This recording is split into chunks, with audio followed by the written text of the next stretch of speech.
오늘 우리에게 주신 하나님의 말씀은 느헤미야 9장 1절부터 3절까지. 느헤미야 9장 1절부터 3절까지 말씀입니다.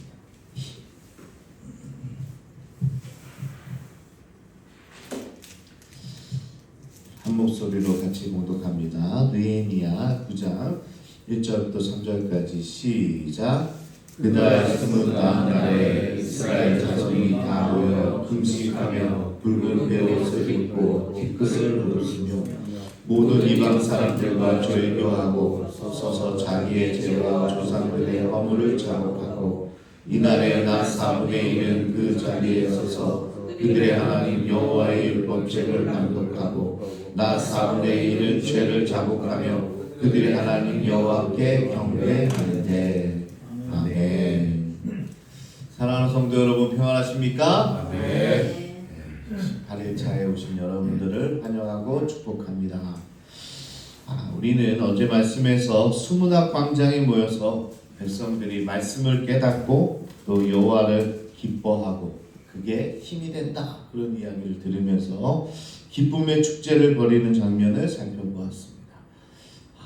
우리가 회개하고 또 기쁨으로 돌아서고 하나님께 영광 올려드리는 그런 축제였죠.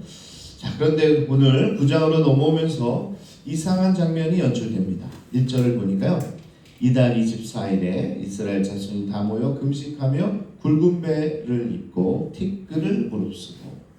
자, 어제만 해도 기쁨의 초막절 축제를 벌였습니다. 그런데 끝난 지 이틀 뒤인 24일에 백성들이 다시 모였습니다. 어제까지 부흥회를 한 거예요. 부흥회를 끝났으면 이제 뭔가 이제 다른 프로그램이 없잖아요. 근데 다시 성회를 열겠다, 뭐 이런 느낌인 거죠.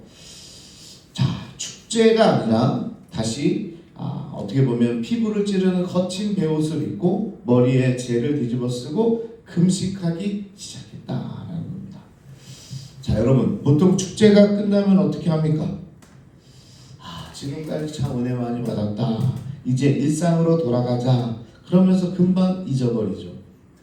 수련회 때 은혜 받고 집에 돌아오면요, 아무리 믿음이 좋아도 일주일도 안 돼가지고 원래로 돌아가 버립니다. 부흥회 때 아무리 크게 울고불고 막 그렇게 해도요, 한 일주일만 지나가면 그냥 예전의 삶으로 돌아가는 거죠. 자, 그래서 이 이스라엘 백성들도 알았습니다. 축제가 끝나고 이틀 뒤에 스스로 베옷을 입고 모여들었다는 거예요. 이번에도 지도자들이 강요하지 않았습니다. 느헤미야가 모이라고 하지 않았어요. 이스라엘 백성들이 자발적으로 다시 모이기 시작한 겁니다. 자, 굴굽에는 히브리어로 사킴인데 좀 굉장히 거친 식물이잖아요. 그러니까 살갗에 닿으면 따갑죠. 그리고 티끌을 머리에 썼다라는 것은 재를 뿌린 겁니다. 재를 뿌려서 무릅쓰고 티끌을 무릅쓰고 다시 이스라엘 백성들이 철저한 회개로 나아갔다라는 겁니다. 자, 왜 그랬을까가 오늘 이 말씀의 중요한 포인트가 되는 거죠. 저는요, 말씀을 준비하면서 이런 의문도 들더라고요. 아니, 8장에서 실컷 울면서 회개했는데 우리가 어제 회개하고 주님 앞에 나아갔는데 오늘 또 왜 우는 건가? 그런 생각 안 드십니까, 여러분? 근데 여기 아주 중요한 영적인 원리가 있더라고요. 8장에서 흘린 눈물은 하나님의 말씀을 처음 깨닫고 내 비참한 상태를 보면서 터져나온 이 감정적인 애통이었다는 겁니다. 처음 주님을 만났을 때 이 감정이 주체할 수 없이 흐르는 그런 애통의 눈물이었다는 거예요. 그런데 오늘 9장에서 흘리는 눈물은 기쁨의 축제를 거친 후에 내 삶의 구체적인 제약들을 실제적으로 끊어내는 의지적이고 실질적인 결단의 눈물이었다는 겁니다. 이걸 구분할 수 있어야 됩니다. 여러분, 우리 부흥회를 하거나 이런 특별 기도회를 하거나 그러면요, 막 기도하면서 눈물을 흘려요. 하나님, 저 이제 좀 제 죄를 자복하고 이제 좀 다르게 살겠습니다. 그렇게 막 기도하고 하나님 정말 변화되겠습니다, 이렇게 기도하는데 어떻게 해요? 삶으로 돌아가면 똑같아져요. 그래서 정말 눈물의 기도는요, 처음에 감정적인 어떤 기도 플러스 내 삶으로 돌아왔을 때 내 잘못을 끊어내면서 하는 실질적인 눈물의 기도가 있어야 된다. 이게 참 중요한 말입니다. 뭐 직분을 받을 때도 그렇잖아요. 그 전에 기도하는데 직분을 받고 나서는 다시 돌아가는 거예요. 그래서 사실 그 티가 중요합니다. 내가 뭔가를 이루어놨을 때 오히려 그 자리에서 내 이전의 삶과 끊어내는 모습이 있어야 된다. 그래서요, 말씀을 듣고 깨닫고 기쁨으로 나아가는데 그 기쁨을 넘어서 구체적인 삶의 변화로 가야 된다라는 것이 오늘 말씀에서 이야기하는 부분입니다. 수련회 가서 감정적으로 펑펑 울고 기뻐하는 것에 멈추면 그건 진짜 부흥이 아닙니다. 베델 기도회에서 이때만 기도하면서 우는 거요, 그거 감정적인 기도입니다. 그런데 집에 돌아가서 내 삶의 구체적인 죄를 잘라내야 다르게 살기 시작하는 실제적인 부흥이 시작됩니다. 결국은 내 일상으로 돌아가서 잘라내야 됩니다. 기도의 자리에서만 우는 게 아니라 삶의 자리에 가서 펑펑 울면서 하나님, 내가 이렇게 살지 않겠습니다 라는 결단이 함께 따라와야 된다는 겁니다. 그렇다면 그들의 구체적인 죄가 무엇일까? 2절에 보니까 모든 이방 사람들과 절교하고 서서 자기의 죄와 조상들의 허물을 자복하고 이렇게 이야기하는데요. 여기서 가장 중요한 것은 뭐예요? 절교입니다. 절교. 여러분, 인종차별하라는 게 아닙니다. 우리 민족 말고 다른 민족은 다 절교해야 되겠다. 교회 다니는 사람 말고 세상 사람들하고 다 절교해야 되겠다. 뭐 이런 이야기를 하는 게 아니라, 당시 이스라엘 백성들은 70년 포로 생활을 거치면서 이방인들과 통혼하고 그들의 우상 숭배와 세속적인 문화에 깊이 젖어 있었다라는 사실입니다. 그것과 절교하는 겁니다. 자, 은혜 많이 받았어요. 21일 동안 헌신하면서 세상에 나갔어요. 그런데 여전히 세상을 향하는 모임에 계속 나가면 어떻게 되겠어요? 자, 한잔하자! 이 모임에 계속 나가면서 내 은혜를 까먹으면 안 되는데, 그러면 어떻게 되겠어요? 그런 사람 있으면 정말 대단한 사람이죠. 그 은혜를, 그런 모임 다 다니면서 그런 은혜를 지킬 수 있다면 그분은 정말 그럼 그분은 그래도 됩니다. 그런데 어떻게 해요? 은혜를 다 까먹어요. 그래서 세상과 관계하는 그런 모임을 절교할 수 있어요. 그래야 신앙이 이어지는 거예요. 절교하지 못하고 여전히 세상적인 모임에 계속 참여하면서 그 은혜를 잃어버리지 말아야지. 목사님, 내가 은혜를 잃지 않겠습니다. 안 된다니까요. 은혜 받았으면 잘라내는 겁니다. 많은 모임을 하고 있다면요, 정말 세상적인 모임은 잘라내세요. 그게 새롭게 살아가는 삶의 변화의 시작점이 될 줄로 믿습니다. 김대주 목사님은 이 절교를 이렇게 이야기하더라고요. 가끔 안 믿는 남편을 따라 부인을 따라가다 보니까 어느덧 이방 풍습에 흡수되는 경우가 허다했다. 그들은 하나님 앞에서 이방인과 통혼하지 않겠다고 결단하기 시작했다. 예수 믿기 전 세상에서 즐기던 취미들이 자꾸 나의 마음을 세상으로 향하게 한다면 단호하게 끊어버려라. 오늘 아주 중요한 말씀이죠. 우리가 다 부흥의 자리에서 은혜를 받습니다. 그러나 삶의 자리에 가서 끊어낼 걸 끊어낼 수 있어야 그 믿음을, 그 은혜를 지켜갈 수 있다는 겁니다. 그래서 오늘 백성들이요, 베옷을 입고 더 이상 세상 문화에 끌려다니지 않겠습니다. 이렇게 울면서 기도한 거예요. 삶의 자리에서 내가 이것을 끊어내겠습니다 라고 선언하는 겁니다. 더 나아가 조상들의 허물까지 자복했습니다. 우리 아버지 세대가 지었던 죄의 사슬을 우리 세대에서 끊어내겠다, 이런 결단이 오늘 있었다는 겁니다. 대단하죠. 자기들의 어떤 결단뿐만 아니라 우리 부모가 지었던 죄, 우리 교회 전통적으로 남아있던 세속적인 문화, 이것을 나의 잘못으로 여기면서 내가 끊어내겠습니다. 그냥 누구의 잘못이라고 얘기하지 않고요, 우리 선대의 잘못이라고 치부하지 않고, 누구 리더의 잘못이라고 이야기하지 않고 다 내 잘못입니다 라고 끊어내는 그런 모습이 이 가운데 있었다라는 사실입니다. 이게 삶의 결단입니다. 그래서 정말 다시 한번 이야기하는데요. 이런 부흥의 자리, 또 기도의 자리에서 받은 은혜, 그런 눈물, 이런 감정적인 그런 모습에서 삶의 자리로 옮겨가야 되고, 거기에서의 결단이 우리의 삶에 필요하다. 그래야 진짜 변한다. 말로만이 변화가 아니라 삶의 변화가 그때 일어나게 된다라고 오늘 이야기하고 있는 겁니다. 한 교회에서요, 여름 수련회를 다녀왔는데 중학교 2학년 남자아이 하나가 수련회 마지막 날 밤에 그렇게 펑펑 울었대요. 그래서 그 아이의 엄마가 우리 아이가 은혜를 많이 받았나 하고 기뻐했습니다.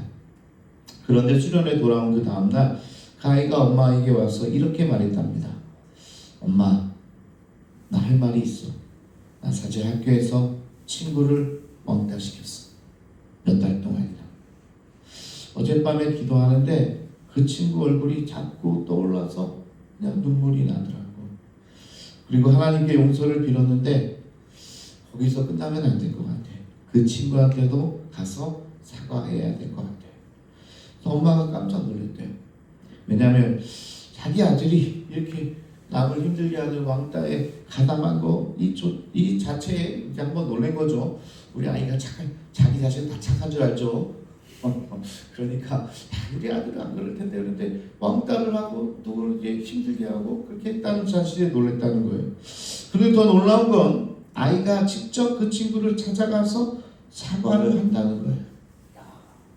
보통 우리는요, 그냥 이 자리에 와서 회개는 많이 하나님 내가 잘못했습니다. 그런데 나가서 그 사람을 찾아가서 잘못했다고 이야기하는 거 쉽지 않잖아요.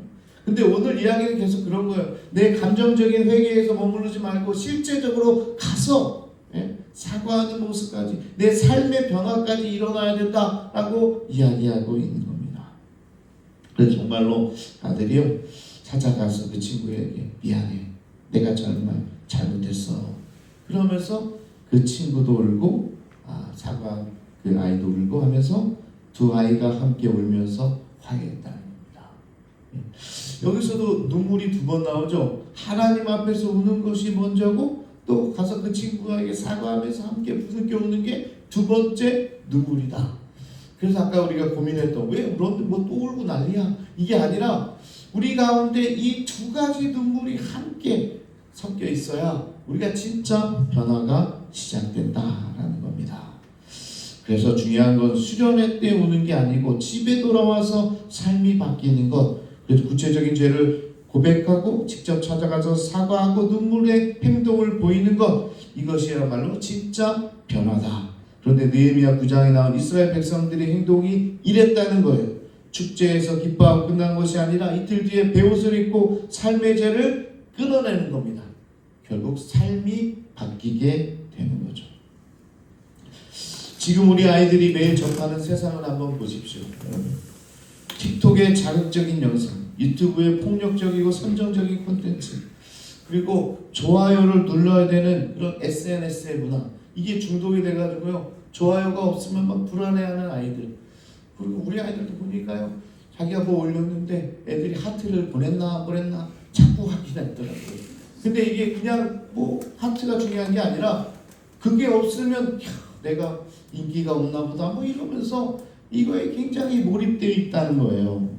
그게 정말 이게 바로 지금 이방 문화라고 볼 수 있는 거죠. 하나님 없이도 잘 사는데 왜 믿어? 이게 계속 세상에서 우리 아이들에게 하는 이야기입니다.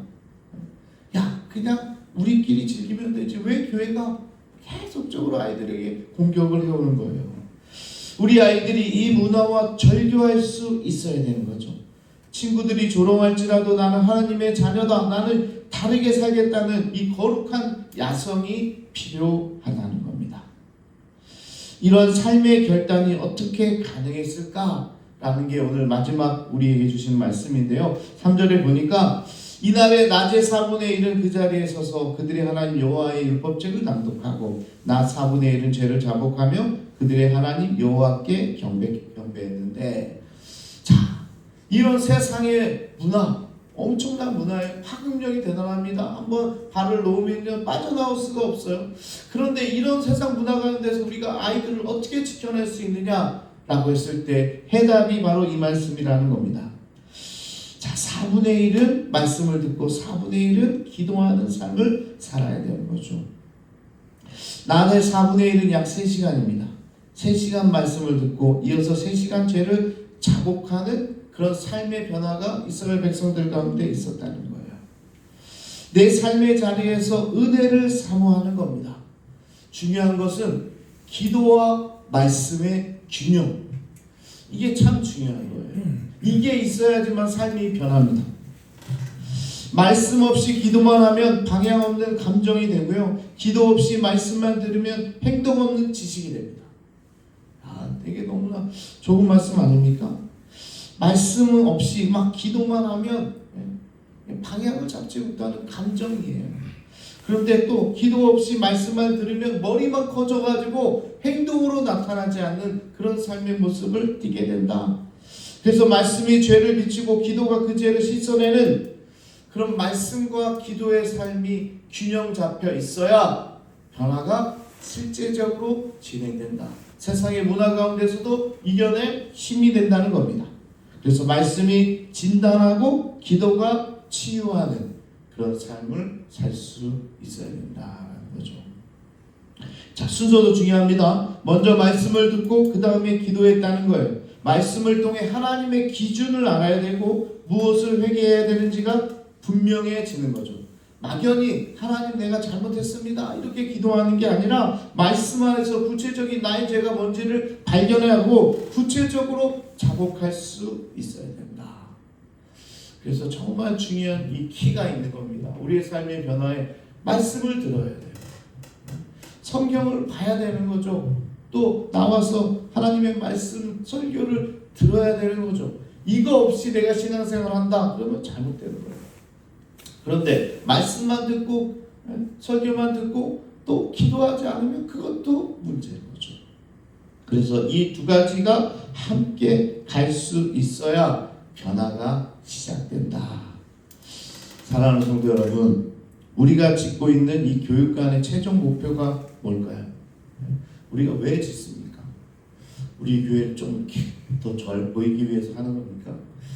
다음 세대를 위해서 한다는데 그럼 뭐가 최종 목표냐? 그것을 이야기하고 싶은데 주일 하루만 교회 예배당에 나와서 마당만 밟고 월요일부터 세상 문화에 휩쓸려 살아가는 무기력한 아이들을 만드는 곳이 아니라 이곳에서 그래서 저는요 모태에서 천국까지 이 개념이 항상 있어요. 우리 교회가 모태에서 엄마 뱃속에서부터 아기 학교를 통해서 하나님 말씀으로 가르치고 그리고 아이가 자라오면 자라오는 그 아이에 맞게 교육을 하고 또 어른이 됐다고 끝나는 게 아니라 어른이 돼서도 함께 교육하고 그리고 노인이 되면 실버 학교를 통해서 또 교육하고 죽을 때까지 교육하는 거죠. 그러면서 모태에서 천국에 이르는 길까지 우리 교회가 원스톱으로 다 책임지는 교회, 그 교회를 꿈꾸는 거예요. 그러니까 이 교육관이라면 교육하는 곳인데 아이들만 아니라 우리 실버들도 우리 어르신들도 노인 학교를 통해서 여기서 다 교육받는 그곳이 되는 게 제 꿈입니다. 나중에 더 커지면 비전센터를 더 크게 져야 되겠지만 이게 이 말씀이 살아있고 함께 기도하면서 세상 문화에 그냥 6일 동안 접해 있다가 하루만 잠깐 와가지고 예배 드리는 거예요. 그걸로는 안 변해요. 아이들도 그걸로는 안 변한다는 거예요. 주중에도 나와서 아이들이 하나님의 말씀을 듣고 여기서 교육을 받고 우리 어르신들도 주중에 나와서 여기서 하나님을 찬양하고 기뻐하는 그런 세상 가운데 신앙을 지키는 방법, 그것이 이 교육관의 최종 목표라는 사실입니다. 저만큼 이 원대한 꿈을 가지는 게 아니기를 원합니다. 여러분들도 함께 그 꿈을 가졌으면 좋겠어요.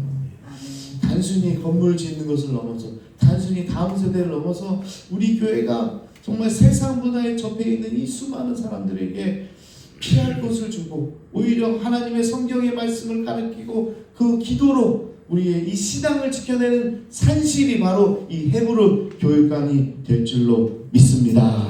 그런 거룩한 야성을 길러내는 훈련장으로서의 최종 목표가 이루어지는 그런 성산교회가 될 줄로 믿습니다. 그래서 재미있는 프로그램도 좋지만 이곳에서 말씀과 기도의 균형이 이루어지고, 그래서 말씀을 깨닫고 눈물을 흘리면서 기도하면서 삶을 바꾸는 거룩한 세대가, 또 우리 성도가 이 교육관에서 무수히 배출되기를 소망합니다. 그런 마음으로 함께 기도하고, 우리 헤브론 교육관이 또 앞으로는 우리가 꿈꾼 대로 좀 여기서 다 비전을 얘기해야 되겠네요. 우리 옆에는 또 요양원도 좀 짓고, 또 학교, 우리 대안학교도 좀 짓고, 제 꿈이 너무 큰지 모르겠습니다. 이 헤브론 교육관을 시작으로 앞으로 우리가 교육 사역도 하고 돌봄 사역도 하고 그런 놀라운 일들이 우리 성산교회에서 이루어질 때 이 지역을 살리는 교회가 될 줄로 믿습니다. 그런 산지로 한번 나아가겠습니다. 우리에게 꿈을 주셨사오니 우리가 함께 기도하면서 이 산지를 내게 주옵소서. 찬양